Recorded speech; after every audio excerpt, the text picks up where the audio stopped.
Party एक बार कथा दिले हमारो विश्वास मोदी जी को मैं सम्मान करता हूं, अमित शाह जी को मैं सम्मान करता हूं और सम्मान दे करके मैं बोलता हूं आपने जो वादा किया आप निभाएंगे।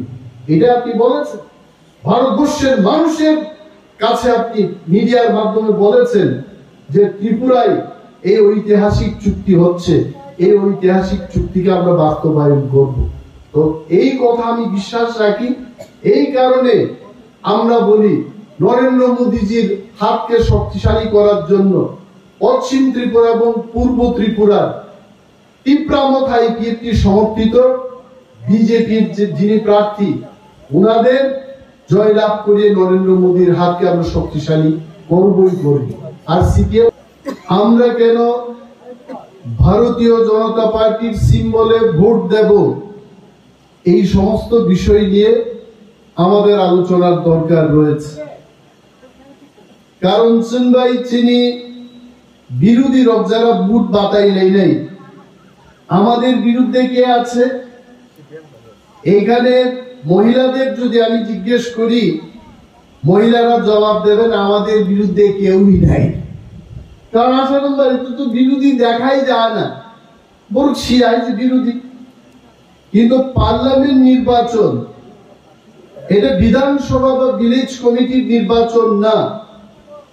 সারা রাজ্যে মাত্র দুইটা কেন্দ্র আছে, একটা আছে পশ্চিম ত্রিপুরা আর একটা পূর্ব ত্রিপুরা।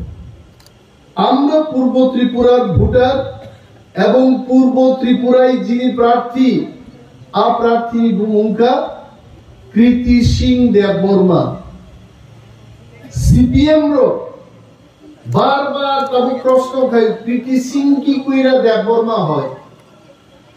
এটা কমিউনিস্ট পার্টির প্রশ্ন। এখানে রতন বাবু উনি বলেছেন উনি দীর্ঘদিন সিপিএম পার্টিও করেছেন, আমার জানা নেই। উনি বলেছেন সিপিএম পার্টি একটা ভালোই জানে যেটা সত্য না এটারে কইব না, মিথ্যা কথা। কৃতি সিং দেবী কি কইরা দেববর্মা হয়, এটা কি আমাদের কোয়ার ব্যাপার থাকে? অনিমেষ দেববর্মা কেমনে দেববর্মা হয় আপনারা বললেন তো? কারণ অনিমেষ দেববর্মা বাবা দেববর্মা, মাও দেববর্মা। তো কৃতি সিং দেববর্মার বাবা তো কিরিট বিক্রম দেববর্মা, তো মেয়ে দেববর্মা হইতো না? অবশ্যই দেববর্মা। তারপরও তারা প্রশ্ন করে ওই কৃতি সিং দেববর্মা কেমনে দেববর্মা হয়? এটা আগেও দেববর্মা ছিল, মারা যাওয়ার সময় এটা দেববর্মাই থাকবো, এটা পরিবর্তন হইতো না।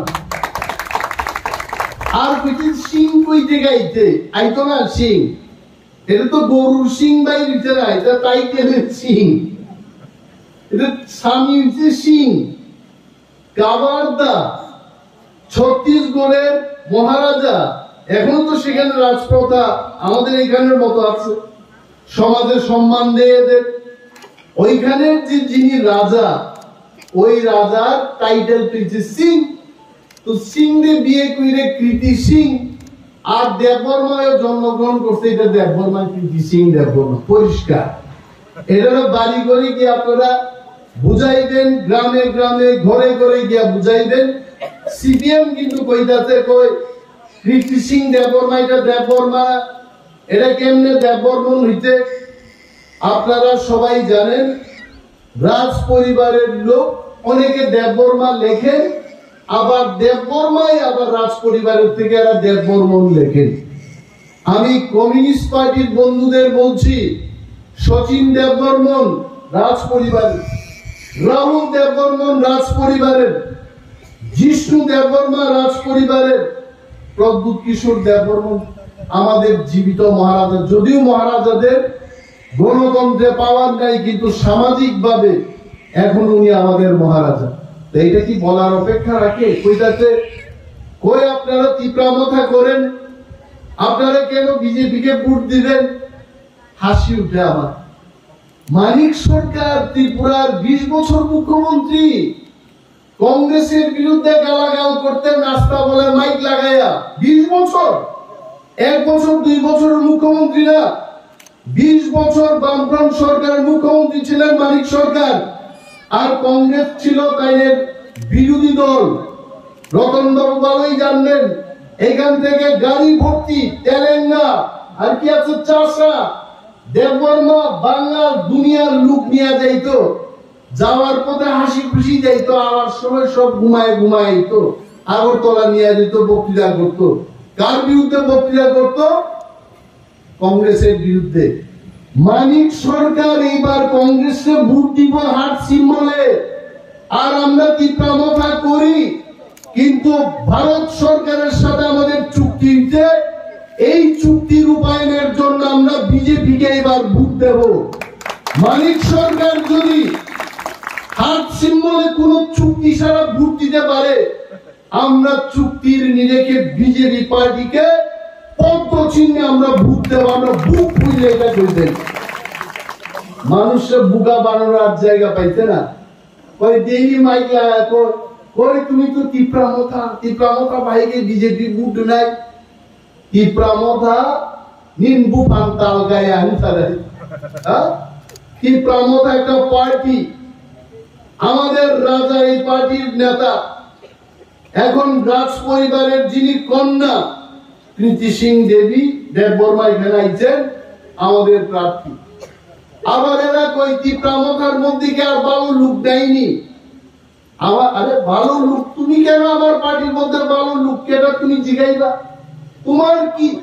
আরে মানিক বাবু ত্রিপুরার মুখ্যমন্ত্রী, পূর্বতন মুখ্যমন্ত্রী, আপনি যদি ভালো লোককে তীব্রমতা এটা জানার যদি আপনার অধিকার অর্জন করতে চান, সিপিএম পার্টি ত্যাগ করে আপনি তীব্রমতার ঢুকেন আগে, তারপর আপনার কথা আমরা শুনবো।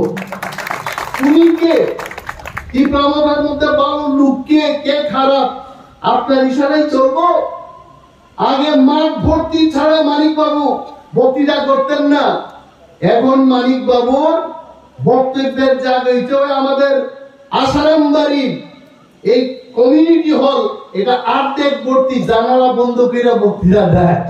কারণ জানালা খোলা থাকলে মানুষে দেখবো, আধা হল ভর্তি, লজ্জায় জানালা দরজা বন্ধ করে মানিক বাবু বক্তৃতা করে। এটার জন্য কি তীব্রমতা দায়ী? বলেন, এটার জন্য মানিক বাবু 20 বছরের সরকারের মানুষ উড়ায় ফালাই দিতে, এটার জন্য কি তীব্রমতা বিজেপি দায়ী? এইটার জন্য দায়ী মানিক বাবু, মানিক সরকার, আপনি নিজে দায়ী। আপনি বলেন মানিক সরকার উনি নাস্তিক। কমিউনিস্ট পার্টি যারা করে তারা স্বর্গে বিশ্বাস করে না, এরা ধর্মে বিশ্বাস করে না, এরা নাস্তিক। রতন বাবু আপনি জানবেন এই কথা। যারা কমিউনিস্ট পার্টি করেন তারা ধর্মে বিশ্বাস রাখে না, তারা নাস্তিক। মা বাবা মারা গেল এরা চুল দাড়ি শেভ করে না, এটা ফালায় না, কারণ এরা ভগবানের বিশ্বাসী না। কয়েকদিন আগে ত্রিপুরার মুখ্যমন্ত্রী মানিক বাবু বক্তৃতা করছেন, কই আমি আর বেশি দিন বাঁচবো না, আমি স্বর্গে গিয়া মানে স্বর্গে বিশ্বাস করে নিতে চাই। এতদিন 20 বছর মুখ্যমন্ত্রী ছিলেন, তখন স্বর্গে তাইলে বিশ্বাস নাই, নাস্তিক। আর এখন পথ গেছে গা পরে এখন স্বর্গে বিশ্বাস করে মনে হয়, বাড়ি ঘরে গিয়া দেখলে পূজাও করে মনে হয়, তাই না?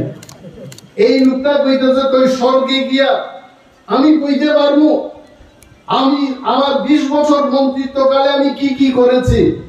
আরে মানিক বাবু, আপনাকে আমি বলছি, আমি অনিমেষ দেববর্মা আপনাকে বলছি, আপনার স্বর্গে যাওয়ার দরকার নাই। আপনি পৃথিবীতে কি করছেন আমার থেকে শুনেন। আপনার পাপের বোঝা আজকে 10,323 জন লোকের চাকরি গেল, এটা আপনার কুকর্মের কারণে।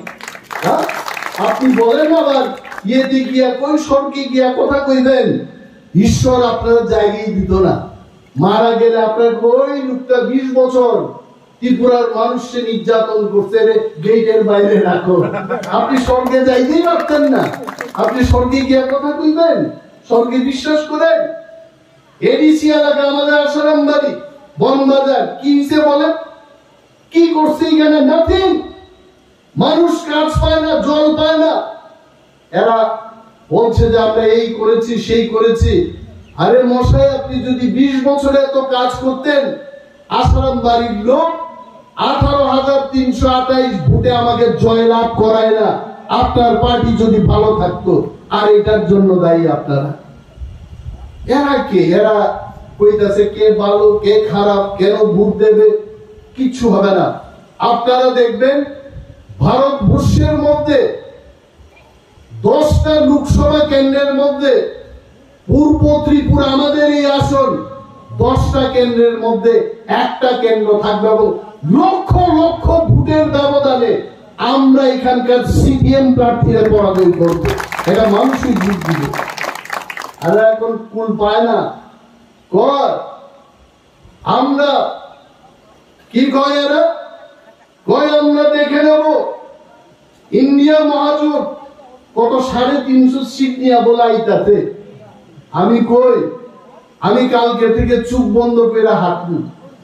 তবে এইসব জিনিস এটা যখন মোবাইলে দেখি মানুষের ভালো মাথাও কিন্তু খারাপ হয়ে যেতে পারে। এদের কথাই বিশ্বাস করেন না। আরে সিপিএম, এই সিপিএম পার্টি কই আছে? ওয়েস্ট বেঙ্গলে সিপিএম পার্টি আছে নাই? কে শাসন করতেছে? তৃণমূল। ত্রিপুরা রাজ্যের মধ্যে 2018 সালে মানুষ সমুদ্রে ফালাই দিল কর, আর আইসটা এখানে ত্রিপুরা 16টা পাইছিল 18তে, কন্যা দাঁড়িয়েছে এখন 10। আর আগামী দিন যখন বিজেপি ত্রিপ্রামক আইপিএফটি জোটবদ্ধ ভাবে আমরা বিধানসভায় লড়বো, তখন সিপিএম একটা সিট পাইত না। শূন্যের কোথায় দেব? শূন্য হয়ে। আর এরা বলে 350 সিট দিয়ে আইব। কে আইব? আপনারা আইবেন? এরা আইতো না। এরা কয় আমাদের ইন্ডিয়া জোটের সঙ্গী আইব। আরে এত সহজ না। ইন্ডিয়া মহাজোটের কথা শুনলেন? নামে ইন্ডিয়া মহাজোট করছে ওয়েস্ট বেঙ্গলে মমতা ব্যানার্জি, সিপিএম রে মাইনে নিছে না। আমি তৃণমূল একা দাঁড়াবো, কংগ্রেস সিপিএম এর সাথে আমার কোনো কথা নেই। দিল্লিতে কি ইন্ডিয়া মহাজোট হবে? পশ্চিম বাংলার মাটিতে ইন্ডিয়া মহাজোটের কোনো অস্তিত্ব নাই। এর উপরে সিপিএম কংগ্রেস, আজকে পত্রিকায় দেখলাম সিপিএম কংগ্রেসে মাইনে নিতেছে না, কয় এতগুলো সিট ছাড়া যাবে না। নিজেরাই তো ঝগড়া করতে, কই থেকে সিট পাই দিব? হইতো না। দেখবেন 12টা গুড়া চারিদিকে যার যেভাবে চলবো, ইন্ডিয়া মহাজোটের এরকম অবস্থা। কিন্তু প্রধানমন্ত্রী নরেন্দ্র মোদীজির নেতৃত্বে এনডিএ, আপনারা দেখবেন মোদীজি কি কইছেন? আপকি বার 400 পার, অর্থাৎ এইবার 400টা আমরা পার করে দেব। আর এই 400টা সিটের প্রথম যে 1 নম্বর সিট, এটা হবে পূর্ব ত্রিপুরা কৃতি সিং দেবীর সিটটা। এখান থেকে 401 নম্বর গণনা শুরু হবে। আপনারা আমার অনুরোধ থাকবো, এই বিধানসভা কেন্দ্র গত বিধানসভা ভোটের সময় আমরা বিশাল ব্যবধানে আমাদের বিরোধী দলকে আমরা পরাস্ত করলাম। যদিও সেই সময় আমাদের বিরোধী দল ছিল আইপিএফটি, এখন তো আইপিএফটিও আমরা সঙ্গে। তাহলে আমি ধরে নিলাম 40,000 মানুষ যদি ভোট করে, এখানে 35,000 ভারতীয় জনতা পার্টি এবং ত্রিপ্রামক আইপিএফটির প্রার্থীর পক্ষে থাকবে, এই আশার আমি করি। মানুষ আগে কংগ্রেসের স্লোগান দিত, মা বোনেরা কইতাছে, এরা বলে আইতাছে, আমি আর কইতাছি। এইবার এখানে উল্টায় কইতিব, গ্রামে গ্রামে কইতাছে, মা বোনেরা কইতাছে নরেন্দ্র মোদীজির সরকার আবার আইতাছে। বাস এই স্লোগান দিয়া আপনারা নাইমা যান, কোনো চিন্তার কারণ নাই। এখন ত্রিপ্রামতার সাথে বিজেপির অ্যালায়েন্স হয়েছে, সরকারের শরিক হয়েছে। মানুষের সুখ দুঃখের কথা সরকার দেখবে, আমরাও দেখব। নির্বাচনের সময় আমরা প্রতিশ্রুতি দিতে পারি না, নির্বাচনের গাইডলাইন আছে।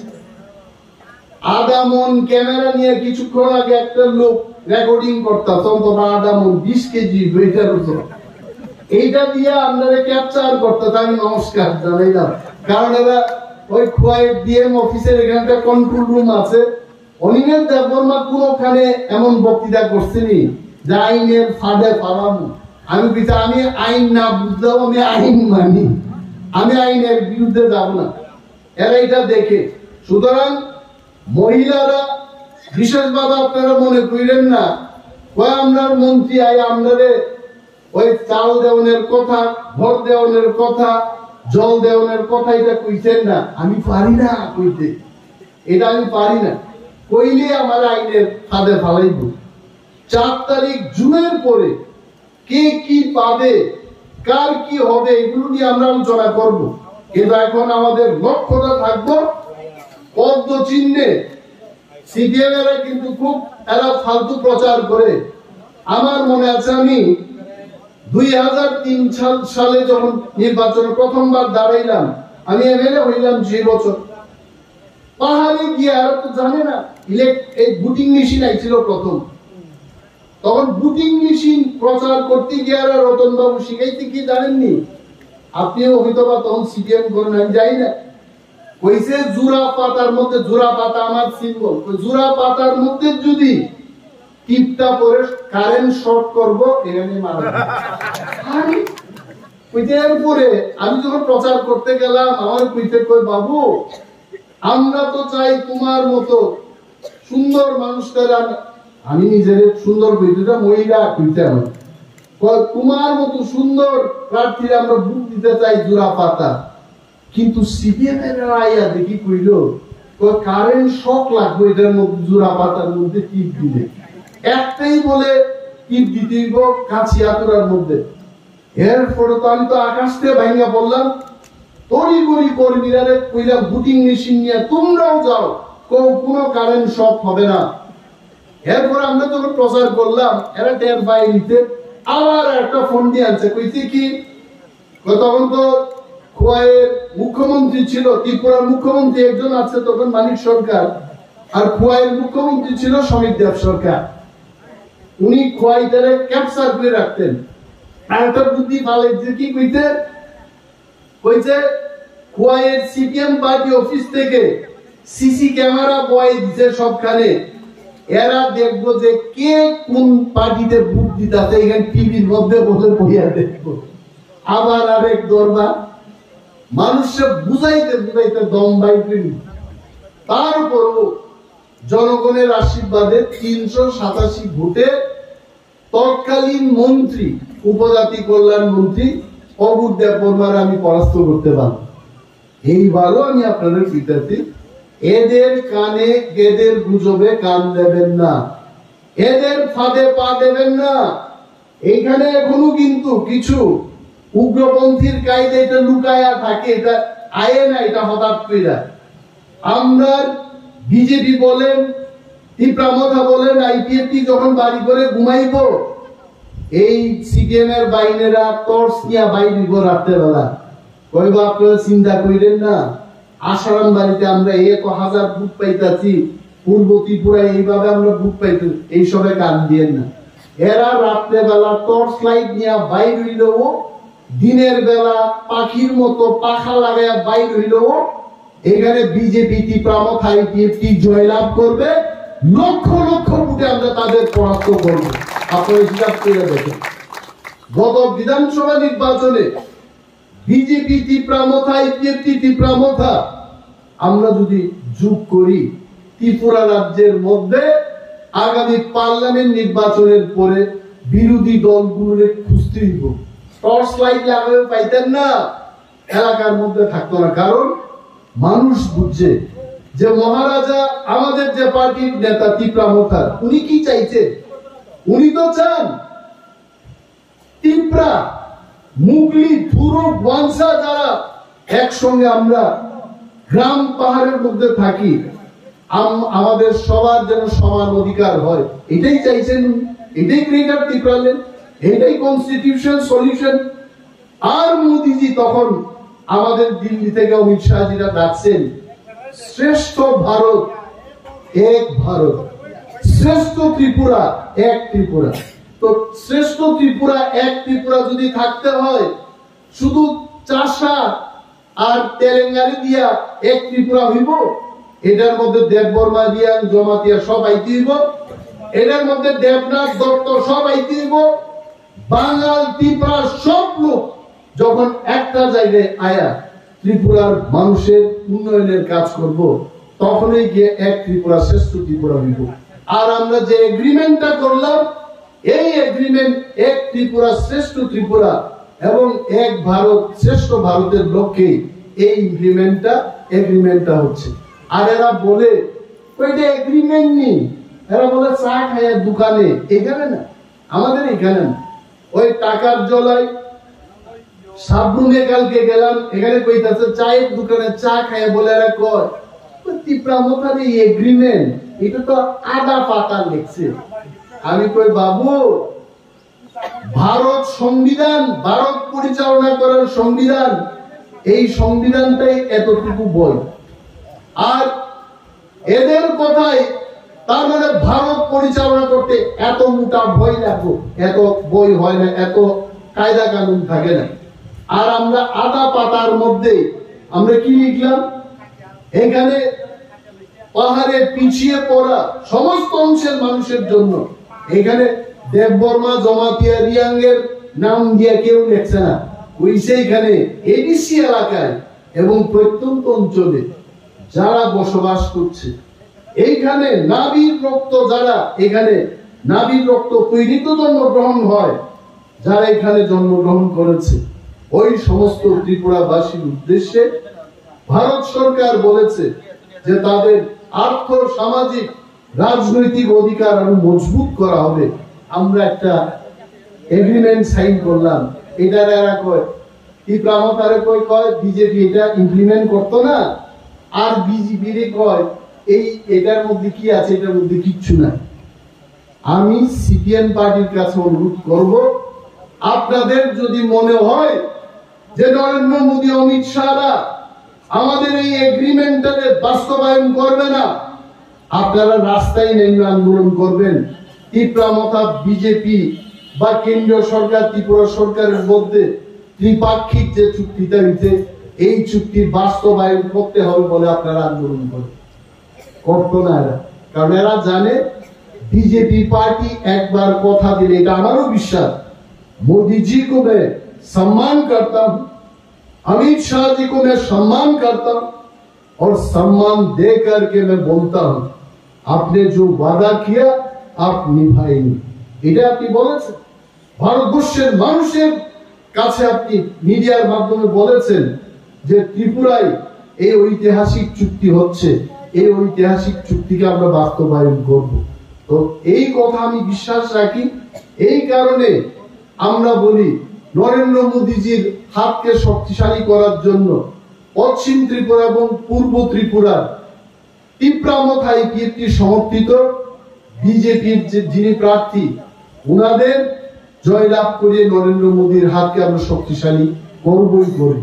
আর সিপিএম বলে অনিমেষ বাবুর মুখে এখন বিজেপির বন্দনা, বিজেপির ভালো গুণ গায়, কেন গাইতাম? আমরা তো আগেই কইলাম যারা আমাদের সাথে থাকবেন, যারা আমাদের দাবির সাথে থাকবেন, যারা আমাদের দাবিকে মেনে নেবেন, আমরা তাদের সাথে আছি। সিপিএম পার্টি ক্ষমতার মধ্যে নাই, তার উপরও আমাদের দাবি মেনে নিতে পারে না। কার সাথে আপনারা কথা বলবেন? কাদের সাথে আপনারা রাজনীতি করবেন? আপনারা যারা বনবাজার আসারামবাড়ি এলাকার মানুষ আছেন, দুই হাত তুলে আমাদের কুমারী রাজকুমারী, এখন উনি নিজেও মহারানী হয়ে গেছেন, মহারানী প্রীতি সিং দেববর্মাকে আপনারা আশীর্বাদ করবেন। দিল্লিতে গিয়ে যেন আমাদের ত্রিপুরার মানুষের কথা পার্লামেন্টে গিয়ে বলতে পারে, ভারত সরকারের নজরে যেন কথাগুলো আনতে পারে। এই জন্যই আমরা উনাকে জয়লাভ করাবো, এই অঙ্গীকার নিয়ে আপনারা যান। আর আমি শেষ করার আগে এটাও বলবো, আগে কি আপনারা পাইছেন কোনদিন যারা সিপিএম এর সাংসদ হয়েছেন? 25 বছর বাজুবন রিয়াং সাংসদ ছিলেন পূর্ব ত্রিপুরা থেকে। আমার মনে হয় না বাজুবন বাবু আইছিল আপনাদের আসারাম বাড়িতে, একবার বলাইছে 25 বছর আইরে, আবার দুইবার আইতে গেল 50 বছর মারা গেছেন উনি। কিন্তু আমার বিশ্বাস আমাদের যিনি প্রার্থী হবেন, ডেইলি মাসে নাইতে পারলো অন্তত এক বছরে একবার তাইনের পদ ধুলা অর্থাৎ পায়ের ধুলা, এটা উনি এখানে ফালাইবেন। আমরা আনবো, আমরা কথা বলাবো। এইটাই আমাদের আপনাদের কাছে একটা কথা থাকতে পারে যে আপনারা নিশ্চিন্তে উনাকে ভোট দিন। ওনারা মানুষের সমন্বয় চান, এক সূত্রে সবাইকে রাখতে চান। রাজ পরিবারের প্রতি আমাদের কেউ কোনো সন্দেহ থাকার কথা না। নোয়াখালীতে যখন জাতি দাঙ্গা হয় তখন মহারাজারা হিন্দু বাঙালিদের এখানে আনছিলেন, এই কথা আপনারা ভুলবেন না। এদের হাতে আমরা সুবিচার পাবো, তিপ্রারা পাবে, ওয়ানসা পাবে, মুগলি পাবে, সর্বংশের মানুষ সুবিচার তাদের থেকে আমরা পাবো, এটা আমাদের আশা। এর চাইতে বেশি ভালো ক্যান্ডিডেট আমরা আশা রাখতে পারি না। এই কারণে মানিক বাবুকে বলবো ভোট দিন। আপনি কমিউনিস্ট পার্টি করেন, আপনি এখন কংগ্রেসের ভোট দিবেন? আপনি এটা বলেন? আপনি যদি সঠিক মানে সত্যতার সাথে যদি কমিউনিস্ট পার্টি করেন, আপনার যদি সাহস থাকে আপনি বক্তৃতায় বলুন আমি মানিক সরকার, আমি নাস্তিক, আমি কোনদিন কংগ্রেসকে ভোট দেব না, আমি বাড়িতে বসে থাকবো, আপনি বলুন। উনি বলতে পারবেন না। উনি চুপ করতে পারেন, এটা অপরাধ না। আর তীব্রমতা বিজেপির সাথে চুপ করবো, এটা অপরাধ। এইসব ফালতু কথা আপনারা শুনলেন না। ওনার আসলে শেষ টাইমটাই শেষ। এখন তো হাফ হল ভর্তি, আগামী দিন 2টা লুকু থাকতো না টাইমের পেছনে, সব আমাদের পক্ষে। এই দিন আপনারা আনুন, নিশ্চিন্তে ভোট দিতে যাবেন। এই জনসভার মধ্যে আমাদের প্রচার সীমিত থাকা উচিত না। আমাদের ভিলেজ কমিটি চেয়ারম্যানরা আছেন, মেম্বার আছেন, ব্লকের নেতৃত্বরা আছেন, রিজিওনাল কমিটির আমাদের নেতৃত্বরা আছেন। বাড়ি বাড়ি গিয়ে আপনারা আমাদের সিম্বলটা কি, কারণ অনেকে আবার আনারস খুঁজবো, এইবার আনারস না, এইবার পদ্ম ফুল। আনারস কিন্তু আবার আইতাছে, আমি কয়ে গেলাম ভিলেজ কমিটি নির্বাচনের সময় আবার আনারস বাইরে, এডিসি নির্বাচনের সময় আবার আনারস বাইরে, আর এখন পার্লামেন্টের সময় পদ্ম ফুল থাকবো। আনারস আপাতত রেস্টে আছে। এখন আমরা টাইম টু টাইম আমরা সিম্বল নিয়ে আইব। এরা খালি কই আনারস কই, আনারস একটু রেস্টে আছে, এখন পদ্মের জয়লাভ করেই দিব। এরপর ভিলেজ কমিটি এডিসি এই সময় আবার আনারস ফিরে আইব। আমি আর বিশেষ বক্তব্য রাখবো না। নিশ্চয়ই বুঝছেন আপনারা আমি কি কইতে চাইছি। এইবার সকাল বেলায় 12টা-1টার আগে আপনারা কিন্তু ভোট দিয়া লাইবেন। বৌমারে ভোট দেওয়া হইবেন, শাশুড়িরে ভোট দেওয়া হইবেন, শ্বশুরে ভোট দেওয়া হইবেন, নিজে ভোট দেবেন। ভাত পড়লে আমরা একদিন খাইতামই না, রাত্রিবেলা বিকাল বেলায় ভাত খাইনি। অনেকে আছে স্বামী একটু ভালো না, কইব না আমি তো ভাত না খাই ভোট দিতাম পারি না। এই দিন স্বামীরে কইবেন, আমাদের নেতারা কই গেছে ওই দিন দরকার পড়লে আমরা উপবাস করব, খাবো না। তার উপরেও আমরা 10টা সিটের মধ্যে ভারতবর্ষে আমরা একটা সিট হয়ে থাকবো, এটা আমাদের অঙ্গীকার। এটা আপনারা কইবেন। এই কয়েকটা কথা বলে সবাইকে ধন্যবাদ জানিয়ে আমি আমার বক্তব্য শেষ করছি। জয় হিন্দ এবং আমাদের প্রার্থী বিপুল ভোটে জয়ী করুন, এই আহ্বান আপনাদের কাছে রাখছি।